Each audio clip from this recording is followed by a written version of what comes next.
नमस्कार दोस्तों, स्वागत आप सभी का। जैसा कि हम एनसीईआरटी बुक के चैप्टर नंबर 10 के बारे में पढ़ रहे हैं और जो 10 चैप्टर है प्रकाश का परावर्तन और अपवर्तन, उसमें हमने प्रकाश से संबंधित कुछ बेसिक बिंदु के बारे में पढ़ा। अब बात करते हैं समतल दर्पण द्वारा प्रतिबिंब। जैसे ही हम अपना चेहरा समतल दर्पण में रोज़ देखते हैं तो समतल दर्पण में हमारा जो प्रतिबिंब है वो किस प्रकार बनता है, इस डायग्राम के थ्रू समझते हैं। मान के चलिए कि यहाँ पर जो है ये एक समतल दर्पण है, जैसे कि यहाँ दर्शाया गया है, और ए भी जो है ये बिंब है। बिंब का मतलब है वस्तु है या इसकी जगह कोई भी हो सकता है। प्रतिबिंब बनाने के लिए कम से कम 2 किरणों की आवश्यकता होती है। पहली प्रकाश की किरण हम इस प्रकार बना रहे हैं और ये प्रकाश की किरण यहाँ से परावर्तित होकर इस प्रकार चली जाती है। यहाँ प्रकाश के परावर्तन के नियमों का पूर्ण रूप से पालन होता है। आपतन कोण यहाँ पर आई है और परावर्तन कोण यहाँ आर है। इस प्रकाश की किरण को पीछे बढ़ाने पर यह जिस बिंदु पर मिलती है, देखिए यहाँ, ठीक है, और एक प्रकाश की किरण और जरूरत पड़ेगी तो दूसरी प्रकाश की किरण हम ये बना देते हैं जो कि समतल दर्पण पे 90 डिग्री पे टकरा रही है। जब ये 90 डिग्री पे टकराती है तो वापस लौटकर उसी दिशा में आ जाती है। इस प्रकाश की किरणों को पीछे बढ़ाने पर ये यहाँ मिलती है। अब ये दोनों प्रकाश की किरणें जिस बिंदु पर काटती है वहाँ पर बन जाता है हमारा प्रतिबिंब। यानी यहाँ पर ये ए बी जो है ये वस्तु का बिंब है, यानी वस्तु है, और यहाँ ए डैश बी डैश जो है ये प्रतिबिंब है। तो यहाँ पर हम क्या देख पा रहे हैं कि यहाँ जो लाइनें खींची हमने, ये प्रकाश की किरणें, ये प्रकाश की किरणें डॉटेड लाइन है, ठीक है। और जब डॉटेड लाइन होती है तब प्रतिबिंब जो है वो बनता है आभासी, ठीक है। और आभासी प्रतिबिंब होते हैं हमेशा सीधे। इसका मतलब हमारी तस्वीर जो कांच के अंदर बनेगी, दर्पण के अंदर बनेगी, वो कैसे बनेगी? सीधी बनेगी। और हमारा प्रतिबिंब कैसा होगा? आभासी होगा। और बिंब जितना दर्पण से दूर होता है उस दूरी को कहते हैं u, ठीक है। और जितना दर्पण से दूर प्रतिबिंब बनता है उस दूरी को कहा जाता है v। यहाँ पर ये 2 पॉइंट भी आपको ध्यान रखने हैं। आगे दर्पण का सूत्र पढ़ेंगे तब ये चीज़ें आपके आएंगी। अब यहाँ पर जो ए डैश बी डैश हमारा प्रतिबिंब बन रहा है, इसकी क्या विशेषताएँ देखिए। पहली विशेषता है कि आभासी और सीधा होता है। यहाँ जो प्रतिबिंब बन रहा है ये प्रतिबिंब कैसा है? आभासी और सीधा है। दूसरी बात, प्रतिबिंब का आकार वस्तु के समान आकार का होता है, यानी ए बी की ऊंचाई जितनी होगी ए डैश बी डैश की ऊंचाई भी उतनी ही होगी। ये समतल दर्पण के लिए बात कर रहे हैं, आप विशेष ध्यान रखें। प्रतिबिंब दर्पण के उतने ही पीछे बनता है जितनी वस्तु दर्पण से दूर होती है, यानी जितना u होगा उतनी v होगा। यानी समतल दर्पण में u बराबर v होता है। और प्रतिबिंब पार्श्व परिवर्तित होता है। देखिए यहाँ पार्श्व परिवर्तन का क्या अर्थ है? पार्श्व परिवर्तन का मतलब होता है किसी दर्पण के अंदर जब किसी बिंब बनाते हैं तो उसका बायां भाग जो होता है, बायां भाग वो दाईं तरफ हो जाता है, यानी बायां भाग दायां हो जाता है और दायां भाग बायां हो जाता है, ठीक है। कहने का मतलब यदि मैं इस दर्पण के अंदर P रखूँगा, एक पेपर पे P लिखकर इस दर्पण के सामने खड़ा हो जाऊँगा तो P जो है वो दर्पण में Q दिखेगा। तो इसे कहा जाता है पार्श्व परिवर्तन, यानी इनकी जो दिशा है वो बदल जाती है। इसको कहा जाता है, इस घटना को पार्श्व परिवर्तन। अब बात करते हैं पार्श्व परिवर्तन क्या है। तो देखिए पार्श्व परिवर्तन, इसमें वस्तु का दायां भाग बायां प्रतीत होता है और बायां भाग दायां प्रतीत होता है।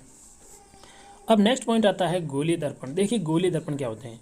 गोलीय दर्पण परावर्तक तल अंदर की ओर या बाहर की ओर वक्रित होता है। गोलीय दर्पण ऐसे होते हैं जिनका जो परावर्तक तल हो वो सीधा नहीं होता है। जब सीधा होता है तब तो वो समतल दर्पण बन जाता है।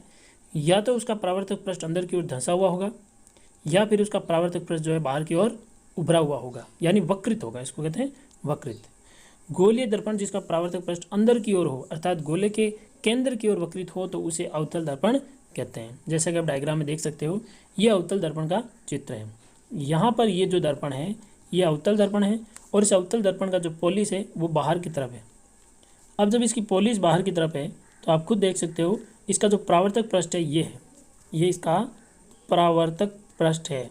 और परावर्तक पृष्ठ जो है वो अंदर की ओर धंसा हुआ है, अंदर की ओर वक्रित है, इसलिए इसे कहा जाता है अवतल दर्पण। यह अवतल दर्पण होगा, ठीक है।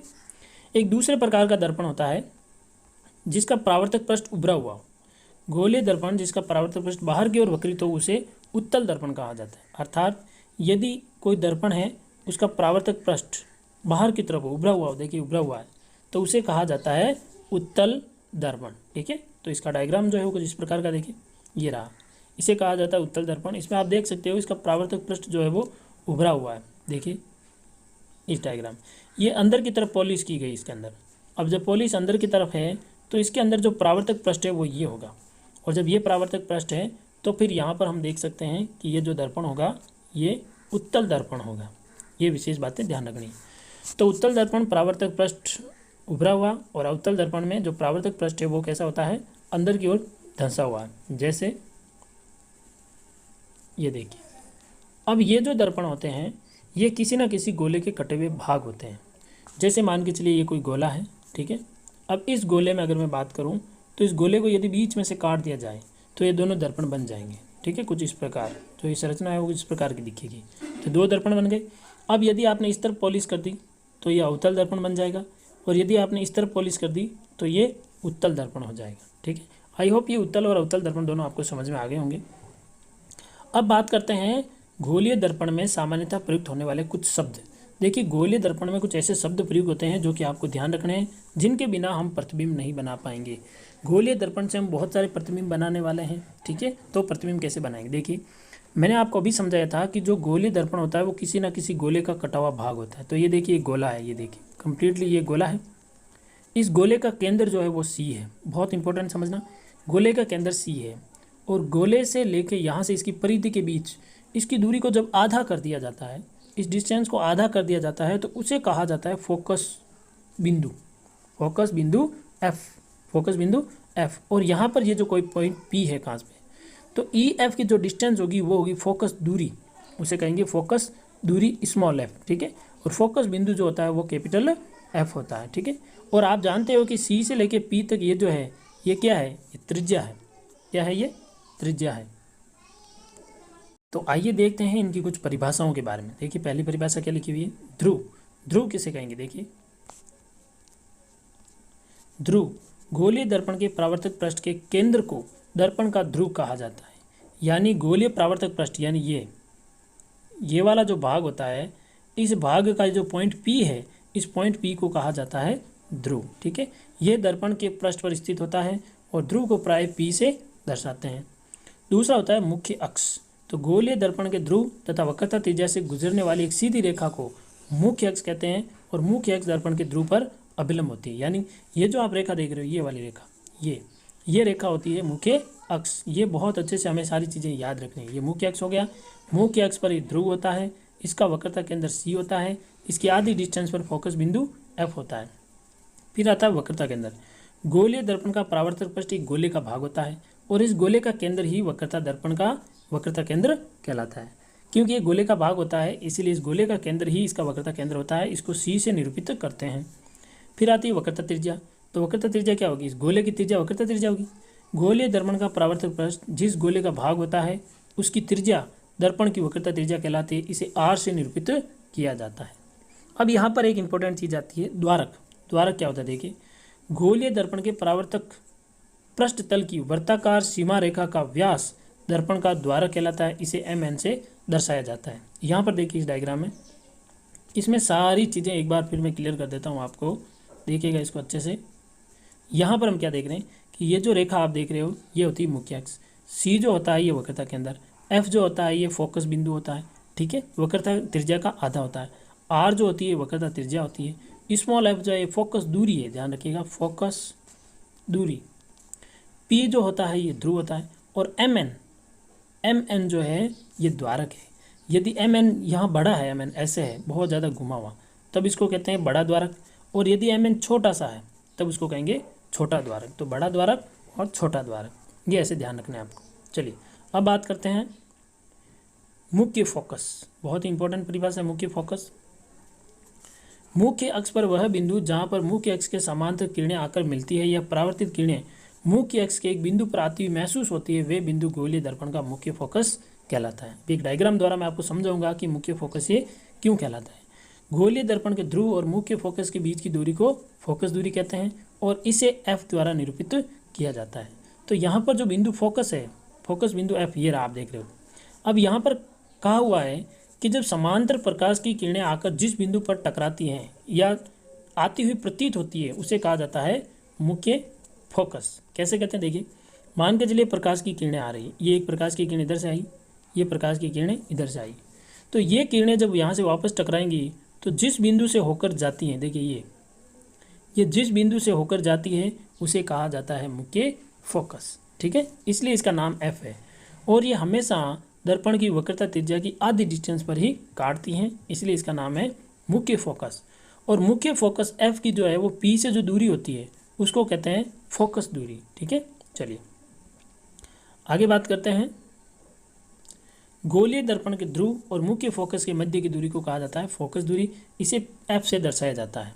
छोटे द्वारक के गोलीय दर्पण के लिए वक्रता त्रिज्या फोकस दूरी से दुगुनी होती है। जैसा कि हमने पढ़ा है कि R बराबर 2F होती है। ये वेरी इंपॉर्टेंट पॉइंट है, यानी हमेशा वक्रता त्रिज्या जो होती है वो फोकस दूरी की दुगुनी होती है। हम इस संबंध को R बराबर 2F के रूप में व्यक्त कर सकते हैं। बहुत ही इंपॉर्टेंट फॉर्मूला है R बराबर 2F, यानी कि वक्रता त्रिज्या जो है वो फोकस दूरी की दुगुनी होती है। ठीक है, चलिए अब यहाँ पर जो नेक्स्ट पॉइंट आ रहा है वो आ रहा है अवतल दर्पण से किरण आरेख बनाने के कुछ नियम।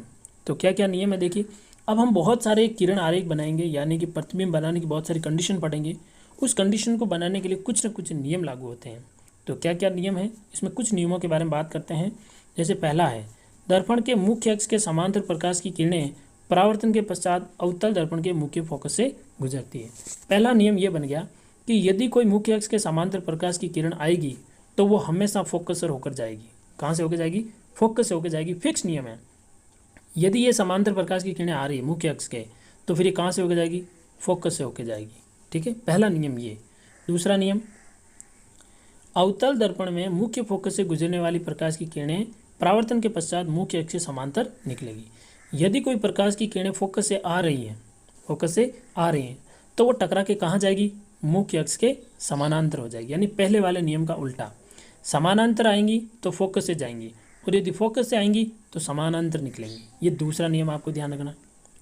तीसरा नियम है, अवतल दर्पण के वक्रता केंद्र से गुजरने वाली किरण परावर्तन के पश्चात उसी दिशा में वापस लौट जाती है। यदि कोई प्रकाश की किरण सी से निकलती है वक्रता केंद्र से, तो हमेशा वो उसी दिशा में वापस आ जाएगी। उसका परावर्तन जो है वो उसी दिशा में हो जाएगा।